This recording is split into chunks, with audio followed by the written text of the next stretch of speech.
Salve família vascaína! Sejam bem-vindos a mais um vídeo no canal. Eu sou o Thiago, você está no canal Vasco em Família. Se não forem inscritos aqui, já dá aquela moral, se inscreve no nosso canal. Deixa o like pra gente estar chegando a mais vascaínos. E não esquece de ativar o sininho de notificação para não perder os próximos vídeos. E tá sempre por aqui, deixando a sua opinião, o seu comentário, pra gente fazer aquela resenha de vascaíno para vascaíno. Vamos falar aqui nesse vídeo de reforços, possíveis reforços aí, porque a situação do Lianco tá demorando tanto. Vasco já fez proposta, só tá aguardando aí o time inglês para sacramentar essa negociação. E falar também do Fernando, né, o jogador que acabou de ser campeão aí da Euroleague com o Sevilha. Uma informação do Vene Casagrande, parece que um jornal lá da Espanha disse que o Fernando vai ficar, mas o Vene falou que o Paulo Brax está aí conversando com os representantes do Fernando para sacramentar essa negociação. E a gente vai trazer aqui uma entrevista antiga do Fernando para conhecer um pouco mais sobre o atleta. Quero saber o que você acha aí do Fernando, do nosso Vascão. E aí o Vasco concretizando essas negociações, Lianco, Fernando, quem sabe aí o Lanzini. Você fica confiante para o Vasco sair dessa situação aí no Campeonato Brasileiro? Vamos seguir aqui o nosso vídeo. Eu quero propor uma resenha para vocês, né? O Vasco tem um jogo muito importante aí diante do Goiás. Já começa, é decisão. Agora é decisão para que o Vasco possa somar o maior número de pontos nesse primeiro turno e não chegar tão pressionado aí no segundo turno. Seria bom também para os reforços do Vasco, um ambiente mais tranquilo, né, família vascaína? Eu estava acompanhando um Instagram que é o Vasco até a morte, que propôs o seguinte debate, ó, tá na tela para vocês.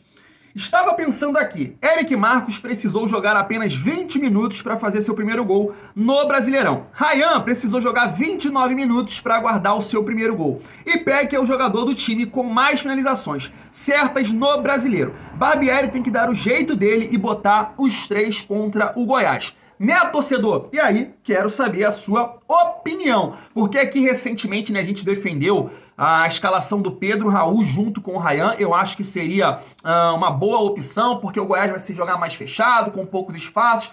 O Vasco pode aproveitar essa questão da habilidade do Ryan, de conseguir encostar mais no Pedro Raul, porque ele é um cara, apesar da idade, né, que tem um bom fundamento do drible, é rápido. Então acho que seria um parceiro para o Pedro Raul sair melhor no time do Vasco. Mas gosto também dessa opção aqui. Inclusive o Vasco já tentou jogar com o Figueiredo pelo lado, Peck pelo outro e o Pedro Raul de centroavante. Aqui o debate é o seguinte: será que o Ryan pode se sair bem como centroavante? Talvez seja um cara que jogue melhor pelas pontas, pela habilidade. E o Eric Marcos, cara, é um cara que eu não entendo porque ele não tem mais oportunidades com o Barbieri. Porque, como eu citei aqui, ele já jogou com o Figueiredo por um lado, Peck pelo outro e o Pedro Raul de centroavante. Eu sempre coloquei aqui, na minha visão, o Figueiredo, ele não é um ponta. Ele pode ajudar defensivamente, né, ajudando ali o lateral esquerdo, no caso, o Piton, mas o Eric Marcos, ele tem muito mais características de ponta do que o próprio Figueiredo, porque ele tem esse 1 contra 1. Figueiredo não, já é aquele cara mais físico, tem um bom chute, então eu não entendo porque o Maurício Barbieri não dá mais oportunidades aí pro Eric Marcos. E aí, dentro desse debate aqui, fica aquela questão: será que o Ryan, ele vai se sair bem de centroavante? Esse é meu único ponto, porque gosto muito do Ryan aberto pelo lado, né? Tendo a opção de fazer esse 1 contra 1 seria interessante. Mas não acho a ideia ruim de tudo, não. Eric Marcos pelo lado esquerdo, Peck pelo lado direito e o Ryan de centroavante. Me conta aí o que você acha. Seria uma boa opção diante do Goiás? Vamos seguir aqui no nosso vídeo para falar aí dos possíveis reforços do Vasco, os nomes que estão sendo cogitados nesse momento. E aí surge, né, claro, a gente já vem falando aqui, o nome do Lianco, né, zagueiro que atualmente está lá no Southampton. Eu venho falando aqui que não conheço muito do atleta, mas a família vascaína que participa aqui do canal colocou: Thiago, alguns que já viram jogar. Thiago, relaxa, irmão, vai ser aí, se chegar, vai fazer uma excelente dupla com o Léo, mas parece que tem gente aí querendo dar um chapéu no Vasco. Vamos trazer essa informação aqui do Jorge Nicola. Se liga só. Sobre Lianco, muita gente especulando nos últimos dias que o Lianco pode ir, em vez de ir para o Vasco, pode pintar no Corinthians. E eu, sem querer, acabei ajudando nesses boatos, porque contei que alguns dias atrás o Lianco apareceu para assistir a um jogo do Corinthians na Neoquímica Arena e ele foi por livre e espontânea vontade. O que há de verdade nessa história de Lianco no Timão? O nome dele foi sugerido ao Corinthians, assim como foi sugerido ao Vasco e ao Flamengo. Também foi sugerido ao Botafogo. O Botafogo já descartou por dizer que não vai poder fazer investimento. O Flamengo e o Corinthians ainda não deram resposta para a sugestão. O que eu ouvi de uma pessoa próxima ao Lianco é de que o nome do zagueiro está sendo analisado pelo Vanderlei Luxemburgo. Não há uma posição definitiva do Corinthians em relação ao Lianco. Já o Vasco é aquele com negociações mais avançadas. Cruz Maltino fez uma oferta de empréstimo por uma temporada com obrigação de compra se algumas metas forem estabelecidas, se forem alcançadas. Então, por exemplo, só estou citando um exemplo de uma possibilidade. O Lianco chega por um ano, se disputar 70% dos jogos do Vasco como titular, o Vasco é obrigado a comprá-lo. Essa proposta já está na mão do Southampton há algum tempo, mas o time inglês ainda não se posicionou. Southampton que foi rebaixado da primeira para a segunda divisão no futebol inglês e vai precisar abrir mão de alguns dos jogadores mais caros, até porque a realidade financeira na Championship é inferior àquela da Premier League. Tá aí, pegando essa informação do Jorge Nicola, eu vou pegar um gancho do Edmundo, né, que eu tava vendo a live dele. E é interessante a gente pensar de duas maneiras. Uma, reforçar o nosso elenco. O Vasco precisa reforçar o setor defensivo. Em 10 jogos, o Vasco tomou 19 gols, ou seja, precisa de zagueiro. Inclusive pelas situações que você tem hoje no atual elenco, né? O Bambu, que não deve ser mais utilizado, segundo as informações. O Capasso tá machucado, mesmo quando joga, é um cara que tá oscilando. O Miranda, na minha visão, eu não contaria com o Miranda. O Edmundo fala que o Miranda deveria formar, né, a zaga aí com o Léo. Eu discordo. Quero saber a sua opinião em relação a isso. Então o Vasco necessita muito de um zagueiro. E esse nome é o Lianco. E a outra questão é que o Corinthians, nesse momento, se eu não me engano, eu esqueci de ver aqui, cara, o Corinthians está a 2 ou 3 pontos do Vasco.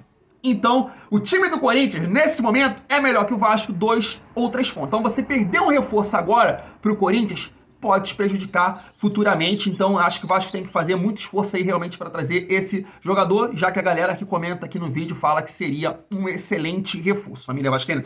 Para finalizar, vamos falar dessa informação que surgiu ontem, né, que é o Fernando, um primeiro volante, e que apesar da idade de 35 anos, está em alto nível.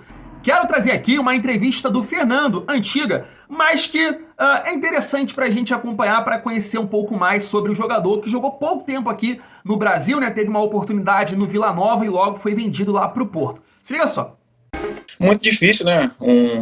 Um menino que saiu de Alto Paraíso, uma cidade que não tem clube, que não geralmente vive do turismo, não tem nada a ver com futebol, e saí aos 15 anos para conseguir fazer teste, né?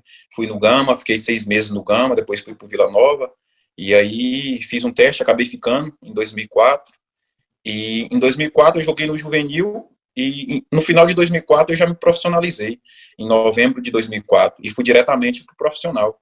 Então foi ao mesmo tempo que foi uma carreira assim, totalmente diferente, porque eu não esperava chegar tão rápido no profissional, e também não tive base, foi por teste e passei muito rápido e cheguei ao profissional também muito rápido, apenas 10 meses no juvenil, diretamente ao profissional.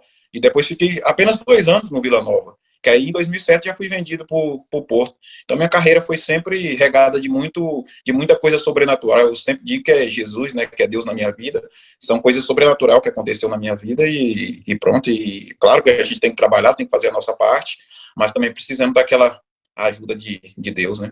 Tá aí, a gente viu, né, eu comentei no início do vídeo, uma matéria, algum jornal, um site espanhol falando que o Fernando vai cumprir o seu contrato até o final lá com o Sevilha, seria mais um ano, então ele ficaria até o final de 2024, recusando essa proposta do nosso Vascão. Talvez essa fala aqui do Fernando possa balançar quando ele colocar aí, né, mais um ano de contrato aqui no Sevilha ou eu volto pro Brasil. É uma resposta interessante, vamos acompanhar.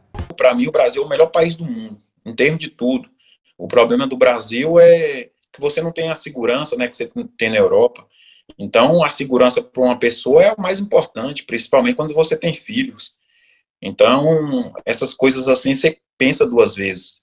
E aí você fala, não, melhor eu ficar por aqui, porque eu tenho os meus filhos, eu posso ter um problema de levar à escola, de fazer isso ou aquilo. Claro que não acontece em todos os lugares, mas pode acontecer. Aqui na Europa também pode acontecer, mas é muito menos do que no Brasil, né? E depois é a estabilidade, né, que o país gera. muita confusão política, muitas coisas que passam que a gente realmente não queria que passasse, mas minha família sente muito com isso, né? E então a gente tem estabilidade aqui na Europa e às vezes a gente pensa, vou voltar, quero estar perto da minha família. O Brasil é um país espetacular, eu posso comer bem, tem um clima espetacular, eu vou em praias espetaculares, o povo é muito bom, entendeu? Que no Brasil não há povo melhor do que o brasileiro, mas a gente pensa na segurança, a gente acaba falando, não, eu fico por aqui mesmo. Depois que eu saí do Brasil, assim, possibilidades quase zero de voltar ao Brasil, né? Porque em todos os clubes que eu passei, eu sempre tive possibilidade de ir para um clube na Europa. Então, é muito difícil. A única ligação que eu tive foi uma pergunta, que foi o Alexandre Matos, quando estava no Palmeiras, me perguntou se eu queria regressar ao Brasil. Eu disse para ele que naquele momento eu não queria, porque era muito difícil, né? Eu tinha outras opções que eram muito melhores, e aí acabei que só foi isso. Nunca tive mais nenhum tipo de contato para poder regressar ao Brasil.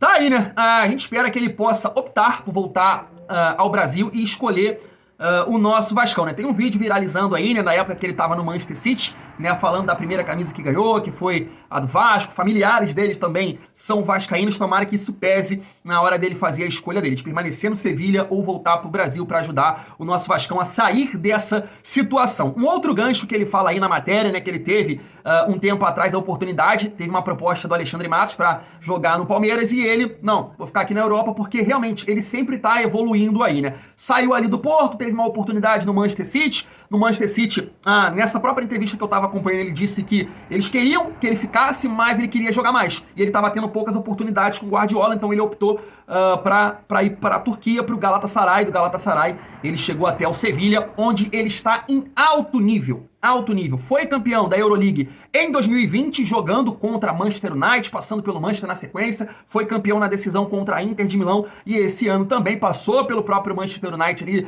na caminhada e foi campeão em cima do Roma de José Mourinho. Ou seja, um jogador que está com 35 anos, mas está em alto nível. Eu estava acompanhando essa entrevista antiga, ele falando que é um jogador que se cuida muito, que ele tem a intenção de jogar lá para os 40 anos, mas passando ali, né, pegando o gancho do Zé Roberto, pegando o exemplo do Zé Roberto. Então ele é um cara que se prepara, que se cuida bastante e vem em altíssimo nível, né? Esse nível de competitividade que a Euroleague tem, enfrentando times como Manchester e Roma. Então eu acho que seria um jogador fundamental para nos ajudar, já que é uma carência muito grande que o Vasco tem, né, que é a questão aí do primeiro volante. E aí eu quero saber a sua opinião. O Vasco fecha com Lianco, Fernando e Lanzini.